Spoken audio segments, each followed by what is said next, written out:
what is one thing that you're working on in your jiu-jitsu game or strategy right now that you're hoping to bring to, Nogi Worlds or just kind of in general? You're like, I don't know, my ankle lock's great. No, no, no.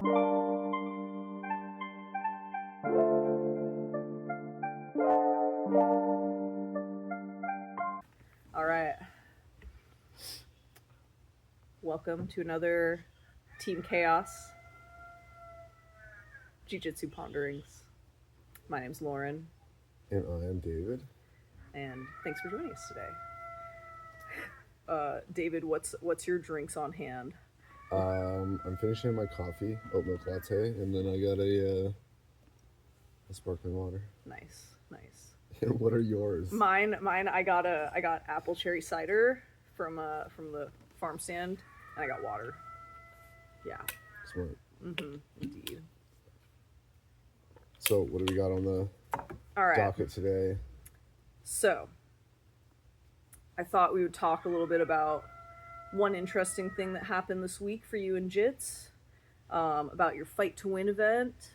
David just won his Fight to Win event on Friday. Very exciting. Maybe some game strategy that you're working on, and things that you should be doing, but you don't. So, where would you like to start? Wherever you would like to start.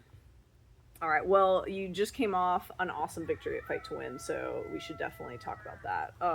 So I would love to just tell us a little bit about your experience doing Fight to Win. I know you've done it a lot of times already, but what this event in particular was like, and some takeaways that you have from the event.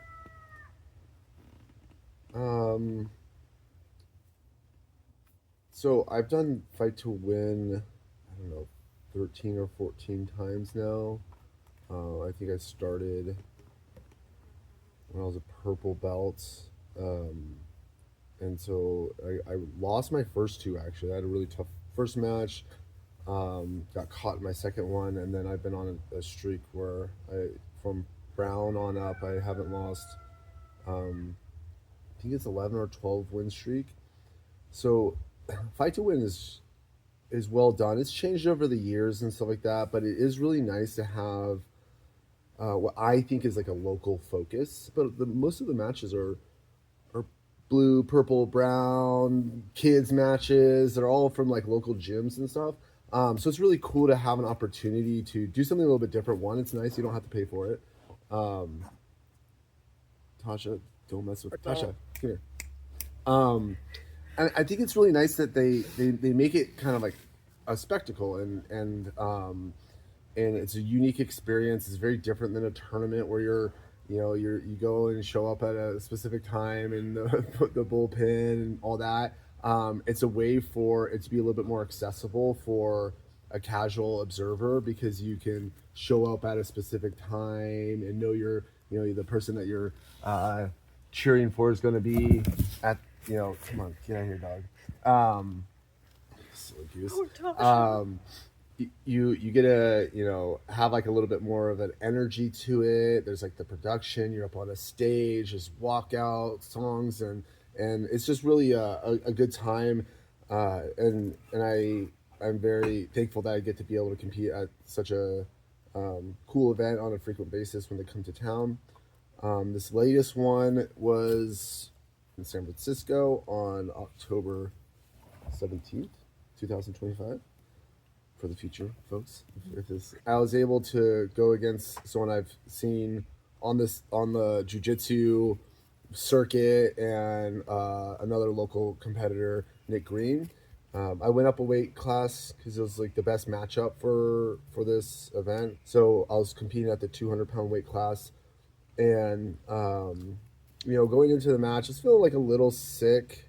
But I did have, 2 weekends in a row I was competing at the Sacramento Open the weekend before, Nogi Pans the weekend before that. So it's a string of competitions together. And, I did feel pretty ready, except for feeling a little bit under the weather. But, I think that I feel very confident. I've competed, less than optimal many, many times. So I just stay focus on believing in my game and executing on my strategy and my tactics. Um, this dog is right She in really the way. wants to be right Hey, next to the box. hey, go, get here. Jesus. You were Tasha, come here. Come here, Come Tasha. You silly goose.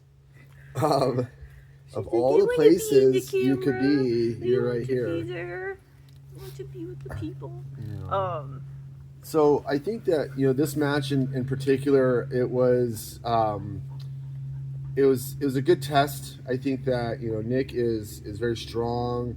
He's very experienced competitor, and I think he came with a really good game plan against me, and was very wary of leg entanglements and would disengage and was really smart about like, okay, this is red alert stage, and I need to get out of here.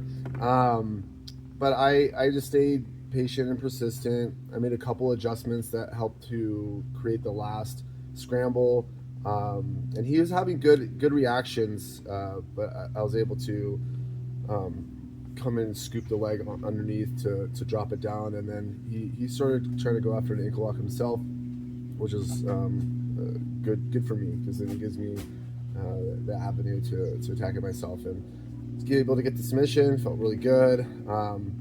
You know, very proud of the performance, and then I hopped in a car and drove to Los Banos to teach a seminar the very next day in the morning. So it was quite an eventful 24 hours for sure, but definitely it was a good outcome. Nice.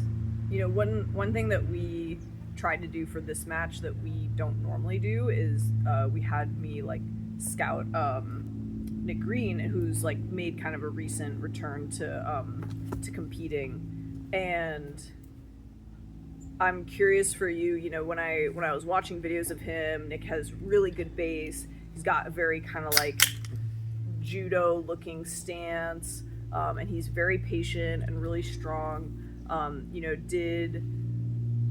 And then when we saw him competing, he had some really fluid movement. It was honestly the most that I had seen him moving as compared to the prior matches that I watched. How was it for you to have that info beforehand, where normally we're just at the tournament and I maybe watch other people in his bracket and say, hey, this guy's gonna look for triangles or something, but it's very in the moment. We don't normally scout people beforehand. So what was that experience like for you? Yeah, I mean, I don't scout people at all, and on some level, I think that I try to just trust my game and my ability to find what needs to happen. But it is nice, and I think that it was good to like give you the task to just see your observations and things to kind of keep in mind, whether opportunities to exploit or things just kind of like look out for, and general trends. I think that kind of takes away from like the potential emotionality of, oh, this guy's really good here, or oh, he's catching everyone in this, and then you overly focus on that component. I think there's you're saying if you were to scout for yourself, yes. Or if I were to scout for myself, which I totally agree. I think it's for yourself. I think it can be really difficult to like not have that turn into a very stressful task. Yeah, and it's hard to like really know what to index on and what not to index on. So it's helpful to kind of hear what your assessment was, and to see and to see like what kind of adjustments I might make according to it. Luckily, my strategy is usually pretty the same overall, but my tactics might be adjusting. And I think strategy is like the overall approach to my game. Tactics, I might make some slight adjustments to address things that either I'm concerned about, or just like wary of, or things that I'm trying to exploit or make adjustments for. Yeah. And I'll adjust the tactics in match too as I need to. So it's helpful to get that pre-scouting. It will I think it informs a little bit of my thought process going into it, but for the most part, I'm very confident in myself and how I activate, and so it's not a huge component, but it is certainly helpful. Yeah. I think for this one, to give an example, what we learned was that, hey, Nick is going to be probably very defensive. He's going to, be very like tightened up, and he's not going to open up too much. And he, contrary to that, what we saw in the match was he did do some really nice like open guard passing attempts, where he was like, hey, I know I gotta like take some risks, and I'm not going to be able to like slowly smash David. That's not going to work, because that's when he gets into Choi bar, or that's when he gets into under the legs. Like, I'm going to need to just like kind of dive around the legs. And yeah, he did a really good job of like being defensive and tight, and then trying to find good moments to not just explode spazzy, but like explode with technique. He did like a nice little like knee cut surfer slide pass attempt. Luckily, I can track those pretty well, and I was able to keep him at bay. But he definitely did feel like he was bringing his best game, and I was able to weather it and find some opportunities to attack and force him to disengage, and then eventually find the opening. How was the experience for you to do this scouting? It's a good question. How was my experience scouting? It's definitely nice with like, there's so much content online. Like, you can look someone up, and generally if they're a vaguely active competitor, you'll find matches. But I think that like, hey, this is what I'm seeing, but like, they're also going to say, well, I'm fighting this person, so I might change my strategy. I think that in general, for me, scouting for you, I'm looking for, any key high percentage things that the person does. Like, being able to say, hey, like, this person likes to triangle, like, just be aware, just having awareness of the things that the person likes to do, I think is the bigger help. I have a much harder time when it comes to scouting of saying, like, we're going to do this very specific step-by-step plan. And I don't think for you that's helpful, because you have your way of doing things, and like, you're going to do things by feel and by interpretation. Yeah, I think that, I mean, it's something I echo a lot. It's like finding what you need to compete well and train and learn and all that other stuff. And that's one thing that I think you're highlighting here, is the importance of like, what is the intel that's going to be the most helpful, and also like coupling that with building out a big lesson plan or like a strategy plan and all this other stuff. Like, that's really time intensive. Yeah. And so like, you're what's the 80-20 principle here? Yeah. Unless it's a really important, or it's like, it's a match where like, I need to be really dialed in to have a chance at winning or something like that. I think it's good to be able to understand, like, well, what is my, in this case, my partner, but the person that I'm helping out or going to coach or whatnot, need, or what's going to be the most useful. And I do agree with you that having a very specific, hey, we're going to do this and then this and then this and these different situations, probably wouldn't be that useful to me. Maybe if we had a little bit more time, and we can get on the mat and like really like work those situations out, that could be a little bit helpful. But again, I don't know that it's all that necessary most of the time. Yeah, I think too, it's like, this is someone who is making a recent return to competition, but there wasn't a ton of footage leading up to this match, and so it's like, people's game changes a lot over the course of like even like 6 months or a year. And so, I think it's really, and I will say, like, that's a newer, like, I can scout and pick up a few things, but the people that are really high level coaches, where they're like, this is our game plan, and this is what we're going to be aware of, and this is what we're going to try to do, and make a very like concerted effort to change strategy and tactics, like, if they can do that well, it's very impressive. And we always tell people, like, man, like, if your coach is doing that for you, like, huge, like, really show them some appreciation, because that is like, that's the definitely the next level coaching that not very few people get. And it's like not even just the skill of being able to do that, but the time and effort that takes to put that into effect. And it's a lot. And like, also a point that you made earlier that I'd like to like re-highlight is like, the way that they compete even recently is going to be possibly very different than the way they're going to compete against me. Mm-hmm. You know, because I am kind of known for certain types of moves Mm-hmm. and known as being very dangerous, they're going to be game planning against me. And so, like, where they might be a little bit more comfortable in whatever game that they normally do, they're going to make some adjustments for my game. And so, I think not over indexing on scouting is important, but Mm-hmm. like, I think to your point earlier of what are the key takeaways? What are the things that are, hey, this person has a really lights out insert triangle or Mm-hmm. whatever it is, and so just keep that in mind and make small adjustments to the tactics, but overall the strategy usually remains the same. Mm-hmm. And on a base level, like if you're new, maybe you're starting to coach kids, or like, you're in a purple belt and above who's like starting to like help their friends out. Like the main things that I would say we try to avoid are statements like, "Oh, this guy's really good. It's going to be really tough." Like kind of blanket statements where the person can't use the information at all. Like, okay, cool. Like, I guess I'll try not to lose. Like that. There's not really a good response to that. I think Or inversely though, like, oh, mhm. you're gonna smash them. Yeah, like I felt really confident. Like watching Nick Green's videos, I was like, I feel very confident in your game and what you're gonna do.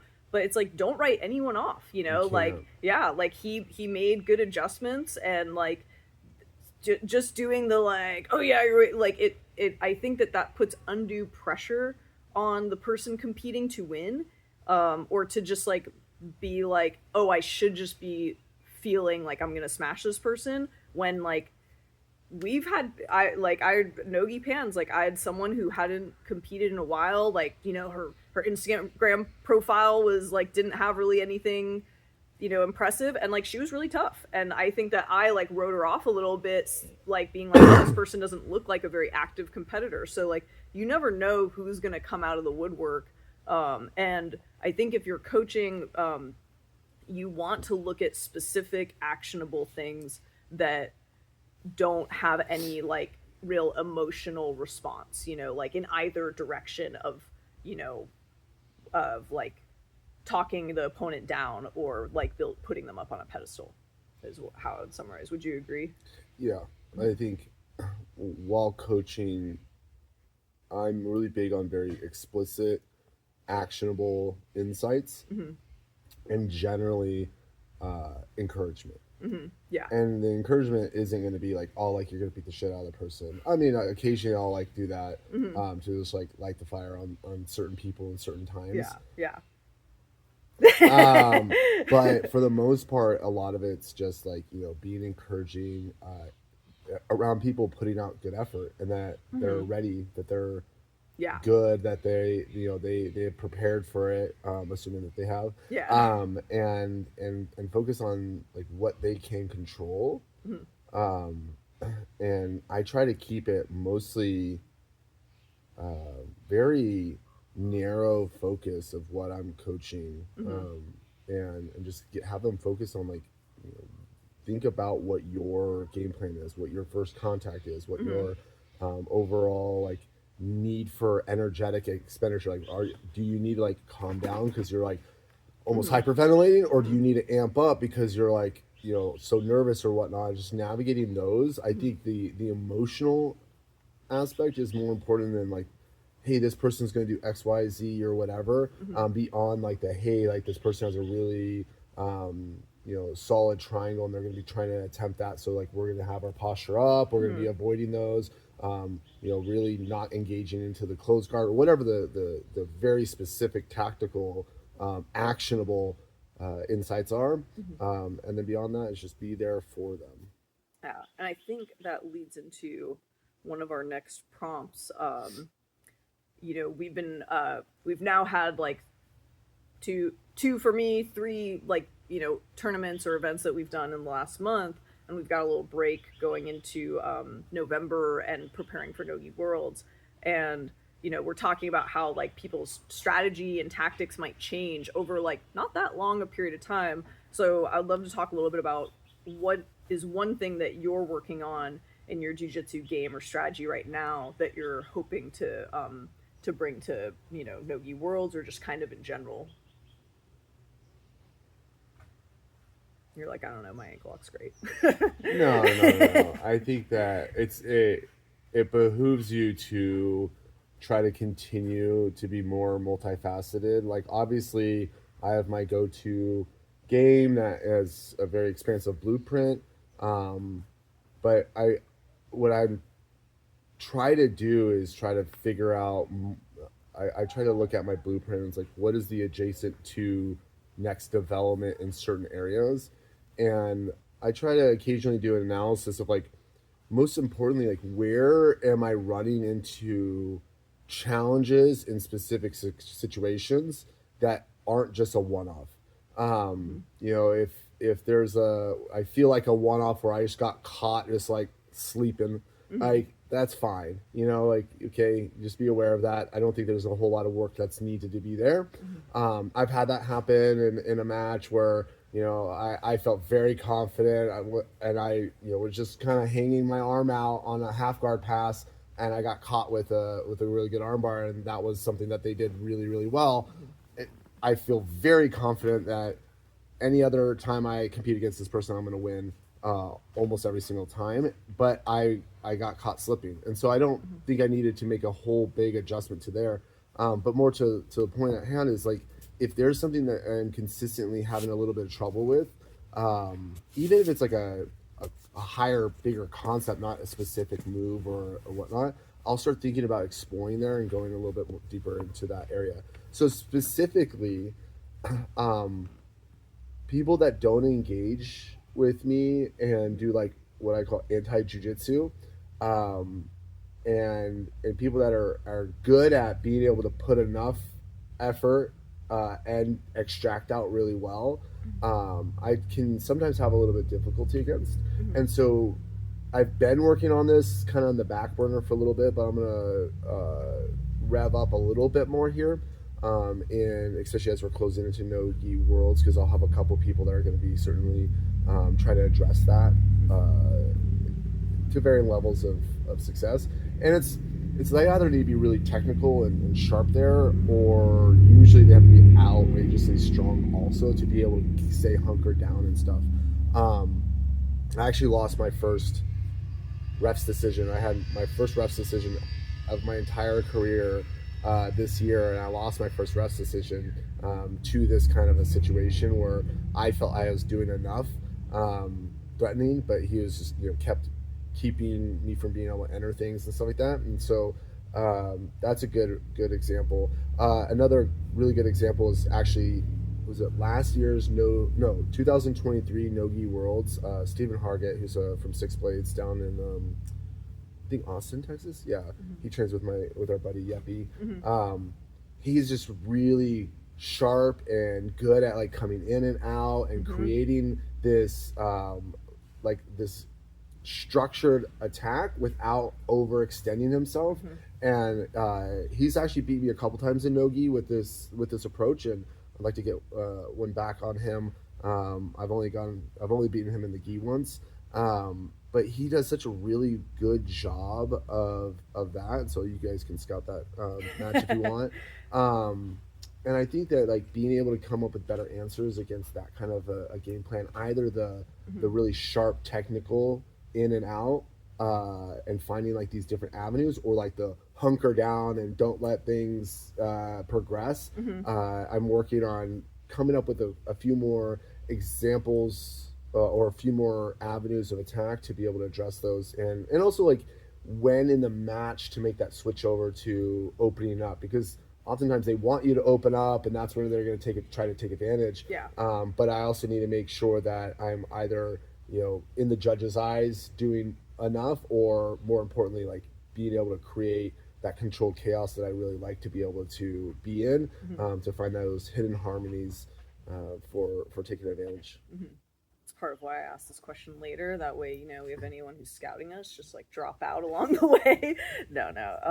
What Yeah. about you? What about me? I'm all like, I feel like I always have some elements from competition where like, oh, this could have been better. Oh, this strategy could have been improved. And it's I think it's something that is like very impressive about your, not to glaze you too much, but something that's very impressive about your grappling is that like people know what you're going for, and they often still like it causes them immense problems, if not like just losing the match.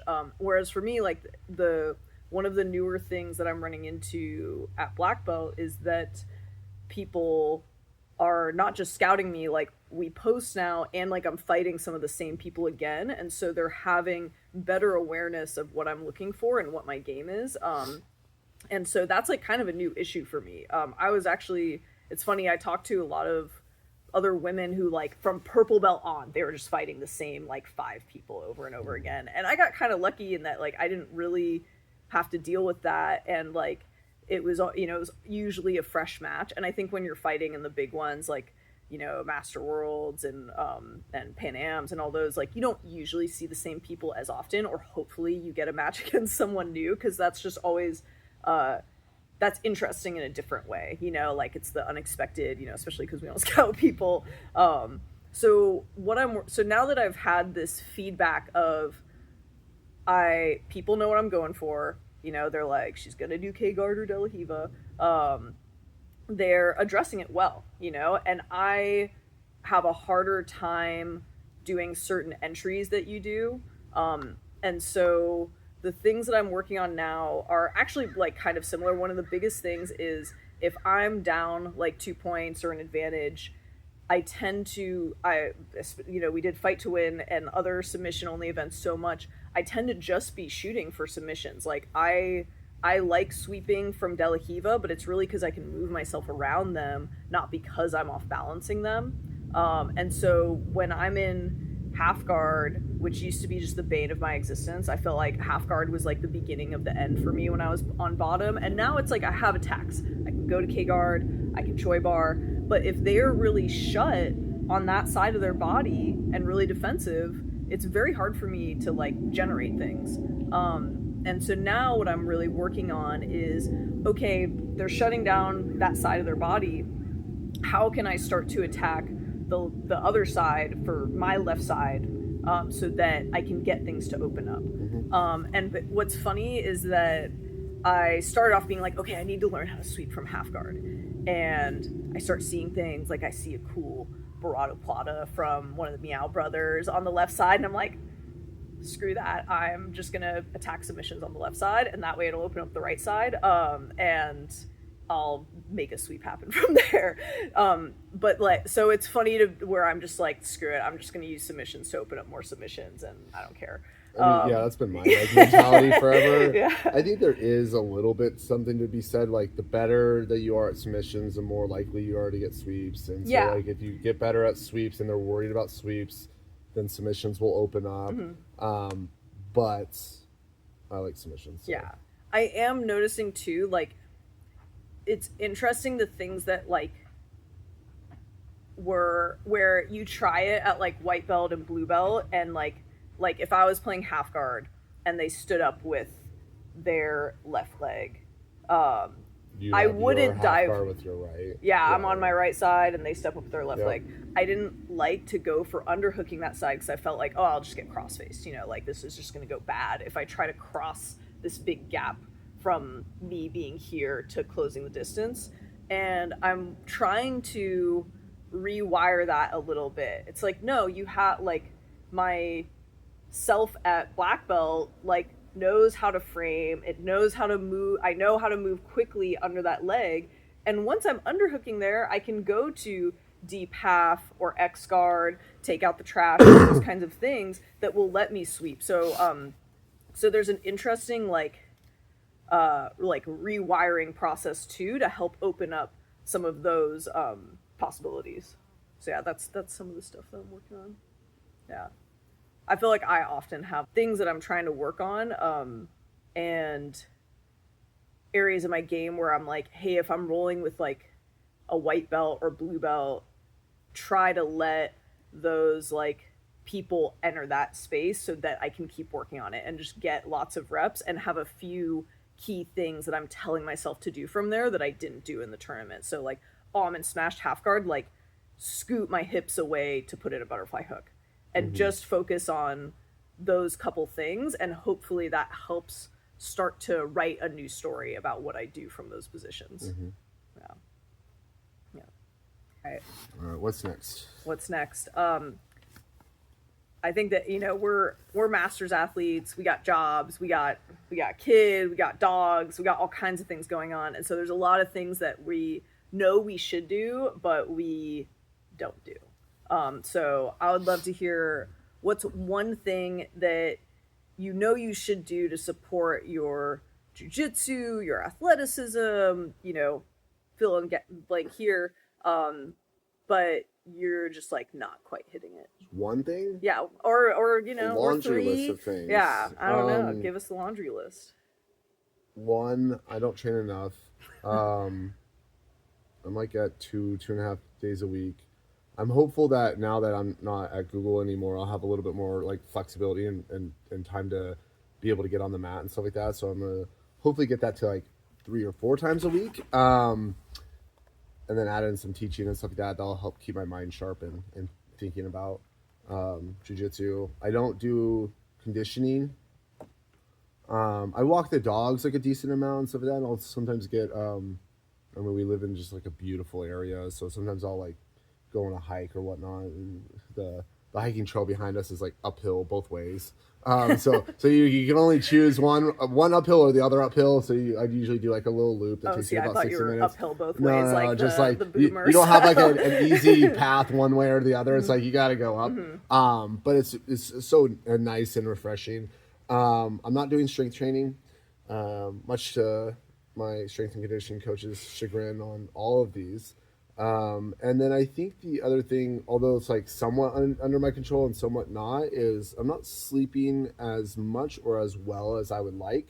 And so I think that trying to manage some sleep hygiene as well as just general, like, you know, stress navigation, I'll call it, will just benefit all the things. So I think those are like the main things that I probably could be a little bit more in tune on. There's, you know, like I said, a laundry list of other things, but I don't want to shame myself too much here. Yeah. What about you?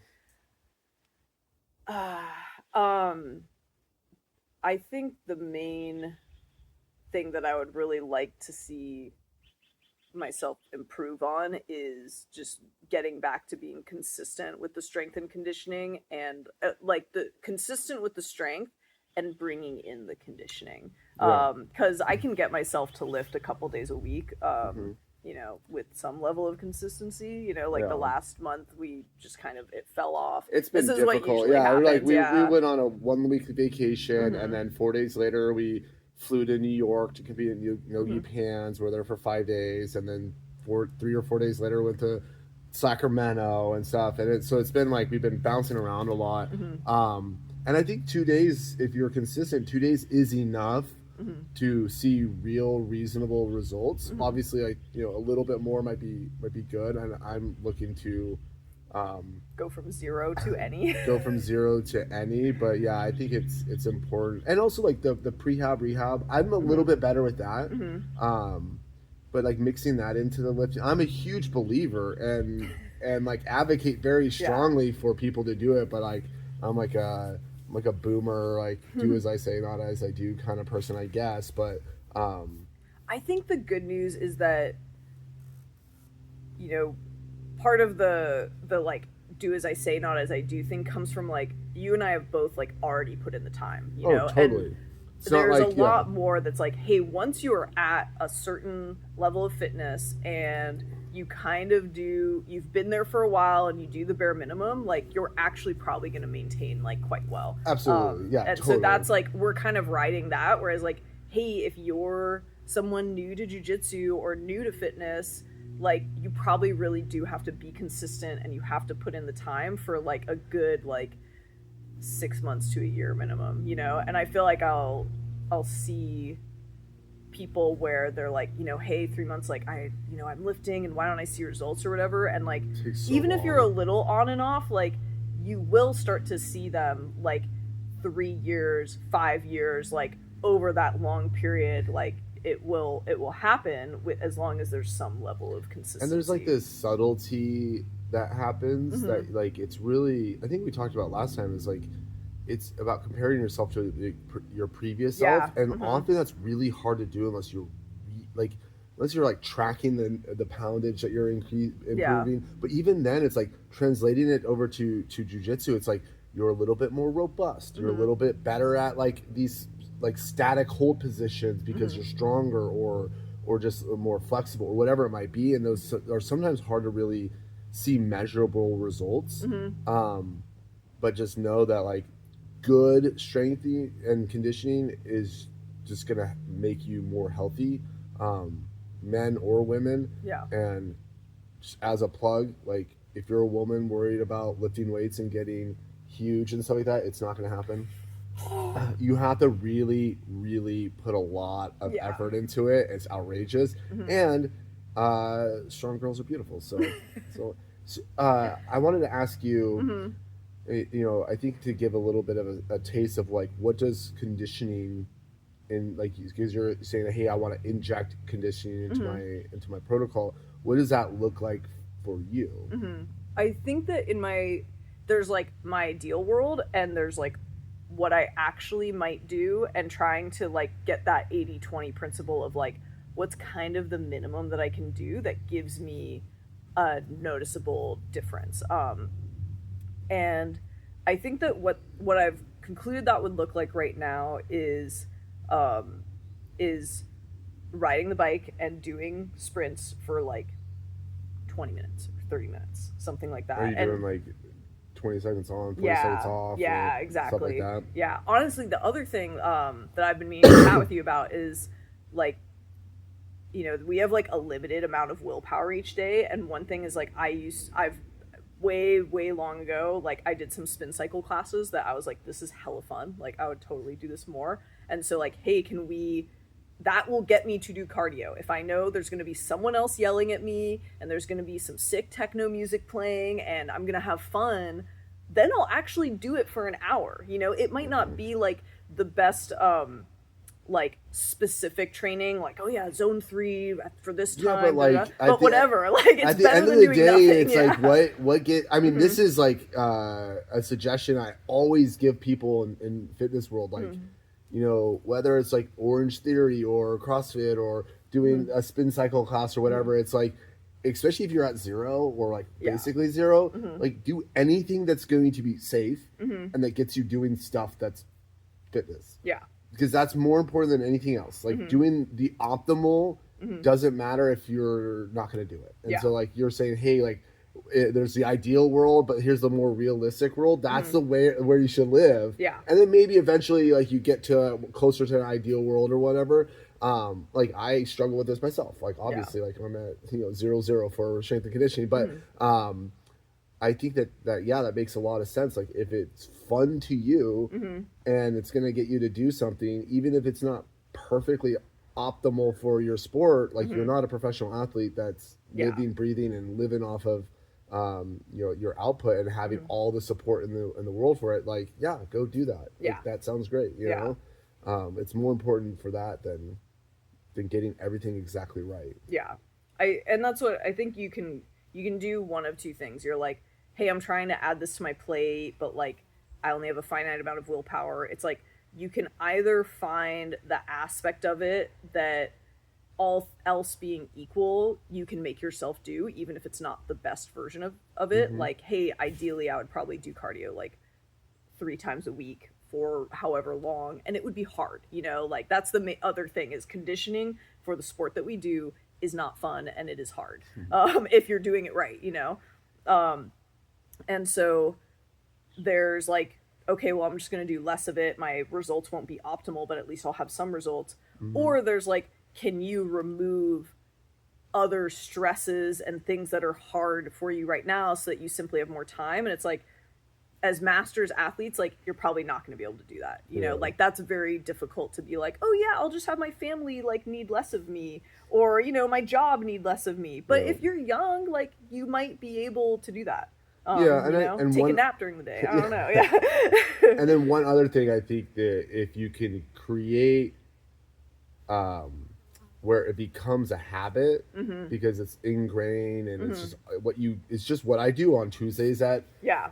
8 a.m. or whatever it Yeah. might be. And Mm-hmm. that's hard because that takes a little bit of motivation, it takes Mm-hmm. planning, it takes navigating like your Mm-hmm. work and family life and stuff like that. But Mm-hmm. that's, I think, the ideal situation is to Mm-hmm. be like, this is the time I do this thing. Mm-hmm. And then, even if I'm not feeling well or whatever, I at least show up and I do 5 minutes of it. Yeah. I'm not Mm-hmm. going to do the whole 30 minutes, but I'm going to do 5 minutes of it. And you Mm-hmm. consistently vote in that direction, and Mm-hmm. you'll see progress made. One quick thing that I like to think about in my conditioning when I'm actually doing it, like with some vigor, is one thing that I've done is I take a look at the upcoming tournament that I might be doing and the match duration and how many matches I could have in my division. Mm-hmm. So say Master Worlds is coming up and I might have 5 or even 6 matches or whatever it might be. And so say at 5 minutes, some number of weeks, months out in an ideal world, of course, I'd be doing a couple days a week where I'm going 5 minutes, 30-second sprints, 30 seconds off, or 20-second sprint, 40 seconds off. But I'm still going the whole time where I'm going sprint and then a run, sprint and then a run for those 5 minutes. Yeah. And I do a 10-minute break or a 5-minute break, and I do another and another and another until I hit that 5 rep. Now in the beginning, because I'm not ramped up and stuff like that, maybe I'm only doing 2 or 3. Yeah. But I build up to get to 5, and I might start with 20 seconds and on and 40 seconds off, and then build up to 30 seconds on, 30 seconds off, and just really try to build the cardiovascular threshold for the duration of the matches that I'm doing. Same thing with like when I'm doing a super fight, I want to do 6-minute matches. Sometimes I'll even do that where I'm like, hey, I want to train hard, but I want to reflect what my matches are going to look like. So on a Saturday for a competition training, if I'm doing this approach, I'll train one round and I will go with someone I know that's going to bring it, and I'll take one round off. Because that's the break that you will get in competitions. And then at least sometimes it's a little bit longer, sometimes it's way longer, but like who knows, but it's usually you get 5 minutes usually at minimum. And so you go one round on, one round off, one round on, one round off, until you hit that threshold, 5 or 6 rounds. Okay, good, that's my day. I don't need to put in 50 rounds, especially like the last couple of weeks or whatever. You want to be giving your body the exposure that's probably going to experience in the competition if things go well. Yeah. And there's the other side of that is like if you're on a sparring competition day and you say I'm going to do every round, some rounds are going to be a little lighter than others, but like I'm going to build that mental confidence that I can keep training and going hard and doing hard things even when I'm tired. Like that's still beneficial. And so you're going to like oscillate between the two, like depending on what you need. Yeah, I think you do those at different times for different reasons. And I think it just comes into a concept of like being purposeful with your training. You're not like flying by the seat of your pants of like, oh, I'm training, it's getting kind of hard, oh, I'm doing that thing where I take a break every one. And it's not what you want to be doing, because you're teaching bad habits. You're like, I'm going to come in and maybe I'm not going balls to the wall every single round that I am doing, but I'm training hard, I'm training with tough people, even if I'm better than them, but I know they're going to keep coming at me. Yuri's a great example at our gym for this. Like I could be getting, and he finishes the round probably stronger than he starts a round. And so I know I'm going to get a hard round the whole way through, even if I'm able to catch him in a couple subs or continue to like have a good position. And then I'll take my break, but I'm coming in with that mentality. Or with like what you're saying, I'm coming in with the mentality I'm going to do every round within reason. But I might be going against people that are a little bit easy, like a little bit like I can manage them a little bit easier and like work things, but I'm still keeping my my heart rate going and moving, and maybe I'm practicing being able to get to a good position and shut them down for a while, and then practicing some of that energy management, which I think you had mentioned somewhat recently, where you might get in a spot where you're just like kind of keep revving when you're like, oh no, I can kind of hang out here if I need to, because it's not allowing them to open up.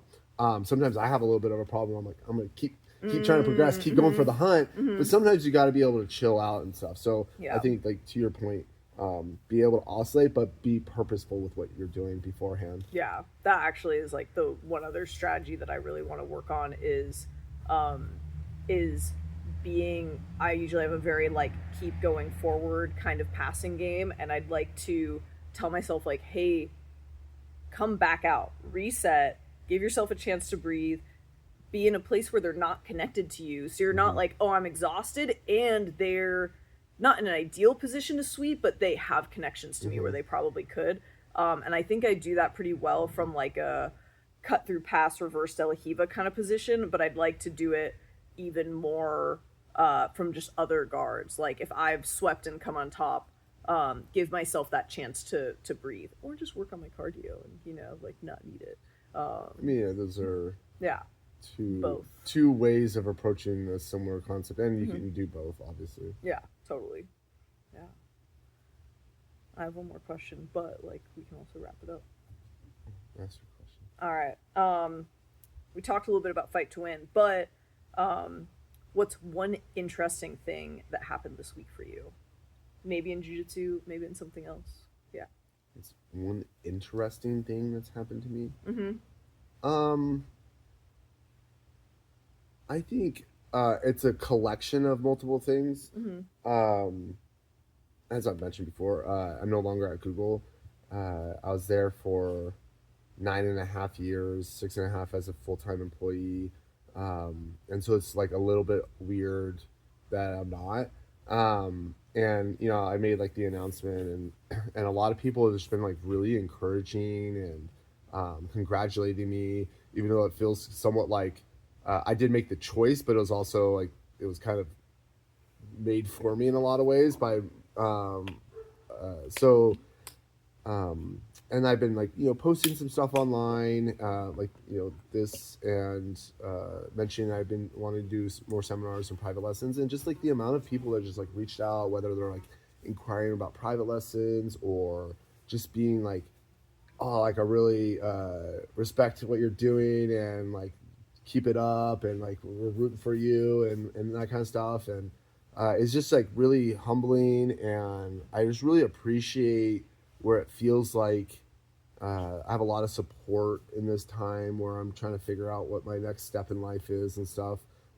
So I think that's something that's been really interesting, and people that I've either done group lessons with or seminars are like, hey, like when can you come back and stuff, and so it's like this really cool vote of confidence in the jiu-jitsu space, at least, that feels really good. Nice. What's one interesting thing that's happened this week for you? Let's see. Well, we did Sacramento Open, and going into that, I was having some like shoulder chest pain that I've concluded was probably like an SC joint sprain, which is like right where your clavicle connects. I've sprained my AC joint, but and I was like, oh, is it AC? Is it SC? It's kind of weird. And you know, I did some research on it, and the main thing that my very quick research said was, don't do anything that moves your scapula, which is basically like any push, pull, holding a bar, whatever. So that kind of stuff is always frustrating. I was like, oh, maybe I can just like, you know, train with one arm. And did you listen to that advice? Not the first day. The first day I said, okay, let me lift. I'm like, I bet I can back squat and not aggravate this. And I tried I tried back squatting with the bar, and I could feel that the strength in my chest was aggravating the pain. And so I was like, oh, maybe I'll try, because this was wide, maybe I'll try front squatting so that I'm just here. And it was fine when it was unloaded, but once I loaded weight onto the bar, I was like, oh no, this is worse. And so then I switched back to a back squat and loaded the bar anyway and whatever. And so you know, like, so that was like, oh, like, okay, I'm still in pain, whatever. And I had agreed to do a fight to win match, and I'm like, all right, I'll book my ortho appointment and figure it out afterwards. And, you know, I think that's something that's always interesting. Like, injuries are inevitable whether you do jujitsu or not. Like, you're either gonna like hurt your back because you sit at a desk all day and you go to lift a heavy box the wrong way and your back goes out, or like you do jujitsu and like I think I just flopped onto my side kind of extra hard and like and damaged it or whatever.